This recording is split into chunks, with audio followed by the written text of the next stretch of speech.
Currículo e gênero. Esta é uma web aula sobre currículo e gênero. O objetivo é discutir a questão de gênero, sua presença e a maneira como é apresentada na escola e no currículo. Além disso, é definido o que é gênero, abordando como este é construído e tratado pelas instâncias sociais. O que é gênero? Gênero é uma construção social e histórica de homem e mulher, que ocorre em muitas instâncias sociais. Essa construção de gênero envolve um processo permanente de acomodação e resistência. A construção do masculino e do feminino ocorre de acordo com as concepções de cada sociedade, sendo que há conceitos pré-determinados das características das mulheres e dos homens. Vale ressaltar que gênero é diferente de sexo. Sexo é biológico. A construção social de gênero relacionada aos sexos é naturalizada porque está ancorada em diferenças biológicas. Há ainda o argumento que as diferenças biológicas justificam os papéis sociais pré-determinados que as mulheres e os homens devam desempenhar na sociedade. Gênero e publicidade. A mídia é uma das instâncias sociais que produz cultura, veicula e constrói significados e representações, sendo a publicidade um de seus elementos. Através das imagens, a publicidade forma sistemas de significados que contribuem para legitimar relações desiguais entre os sexos.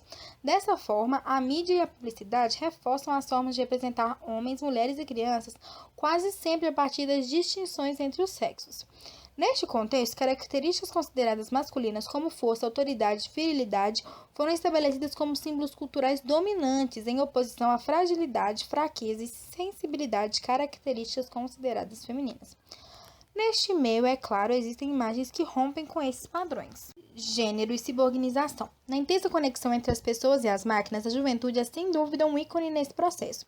As relações de gênero também vão compor os jogos de poder presentes na produção das subjetividades juvenis ciborgizadas. O mundo dos jogos eletrônicos, por exemplo, é descrito como dividido em termos de gênero. Algumas subjetividades demandadas posicionam as garotas como inferiores aos rapazes, a jovem burra, incapaz, irracional, inábil, que não participa de jogos eletrônicos. O machismo em geral, e também nesse contexto, é identificado como natural, sendo usado para justificar uma desigualdade e não problematizá-la ou questioná-la. No mundo ciborgue, algumas garotas entram na arena da competitividade e participam de atividades culturalmente atribuídas aos homens, como jogos eletrônicos. Assim, embaralha fronteiras, divulga e disponibiliza outras subjetividades femininas. A ciborganização confunde as fronteiras de gênero e reivindica posições divergentes daquelas estabelecidas culturalmente. Gênero e currículo. As questões de gênero estão presentes no currículo em ação, provocando conflitos, disputas, contestações e redirecionamento dos conteúdos trabalhados. Os currículos escolares, apesar da aparente neutralidade, estão atrelados à história dos conflitos de classe, raça, sexo e religião. É preciso articular o gênero a outras categorias e temas, para que este conquiste o espaço nas teorias sociais e educacionais e nos currículos escolares. Na escola, a preocupação é aprender o que terá relação com a área de atuação no mercado de trabalho. Assim, questões sexistas não são consideradas. Vale ressaltar que o currículo e o conhecimento são masculinos e machistas, sendo contaminados e distorcidos por estereotipos e concepções masculinas. Logo, no currículo não é abordado com seriedade a questão do gênero nem do patriarcado. Além disso, o sexismo é perceptível nas falas das professoras e estudantes. Em relação ao curso de magistério, pode-se dizer que ele é visto como um curso que atende a uma clientela feminina. As moças consideram aquele espaço como sendo seu. Os rapazes não aceitam a expulsão das aulas, dos conteúdos e do curso de magistério em geral.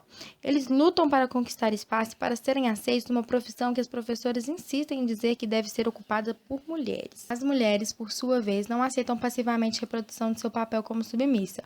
Grupos organizados de mulher têm dado grande contribuição para as mudanças.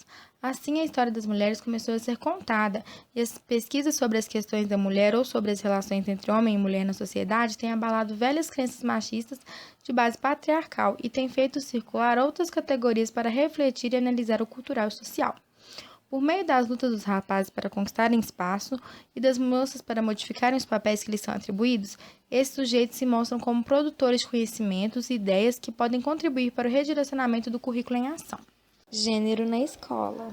Tudo o que fazemos, como nos comportamos, a forma de pensar, falar, sentir, fantasiar e até mesmo de sonhar, sofre influência da imagem que temos de nós mesmos.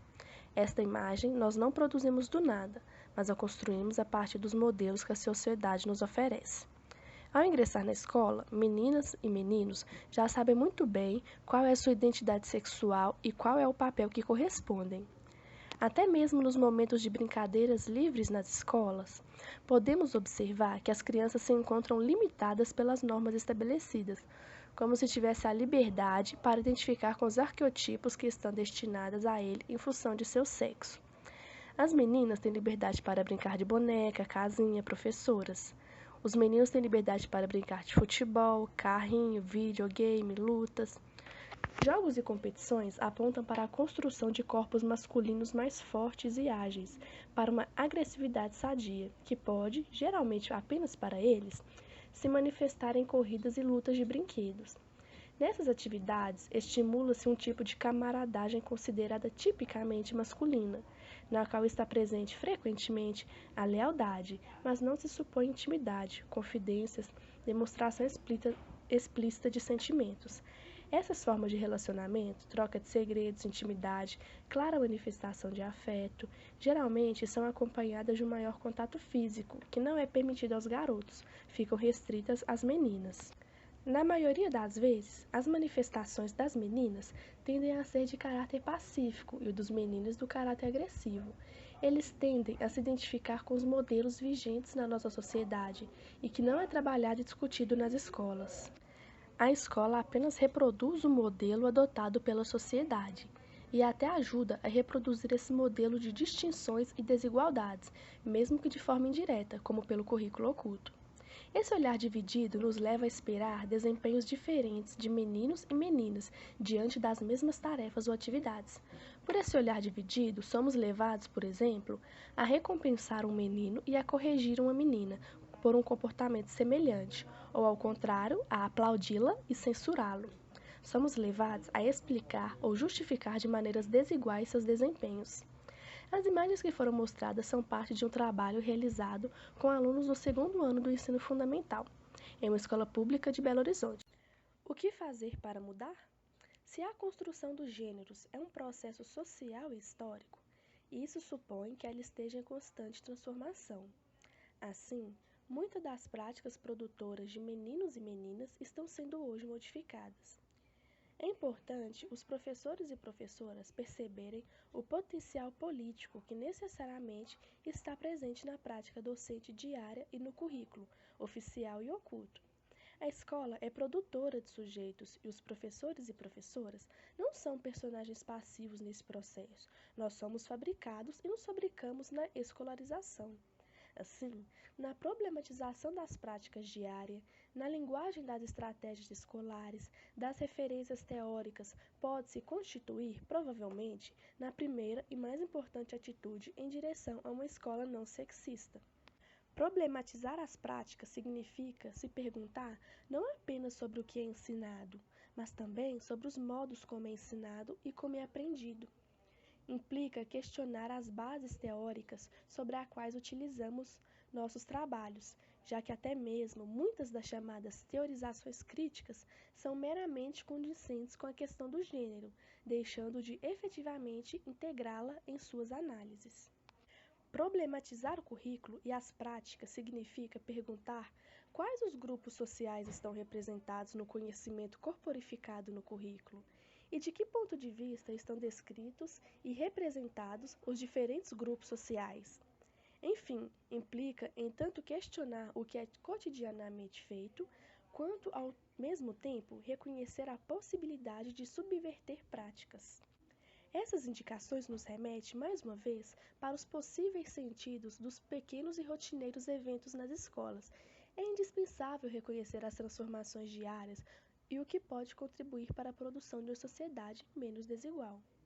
Esperamos que esta web aula ajude vocês a refletirem sobre as implicações da abordagem de gênero no currículo.